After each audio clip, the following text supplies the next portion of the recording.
আসসালামু আলাইকুম কলিজার ভাই ও বোনেরা, আপনারা সকলেই কেমন আছেন? আশা করি ভালো আছেন। কলিজার বোনেদের উদ্দেশ্য করে কিছু কথা বলবো। আপনারা বিশেষ করে শ্বশুরবাড়ির কাউকে আপন মনে করে মনের সব কথা বলবেন না। এক সময় তারাই আপনাকে বাস খাওয়াবে।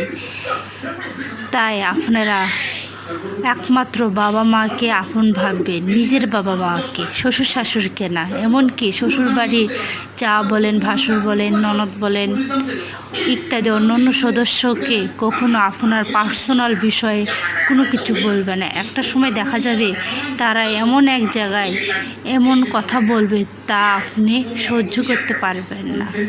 এমনকি নিজের স্বামীকেও অতটা বিশ্বাস করা ঠিক না, সেটা আমি মনে করি। আর আমার ভিডিওটি ভালো লাগলে আপনারা একটা লাইক করবেন, কমেন্ট করবেন, আর বেশি বেশি করে আমার চ্যানেলটাকে সাবস্ক্রাইব করে আমার পাশে থাকবেন। আল্লাহ হাফেজ।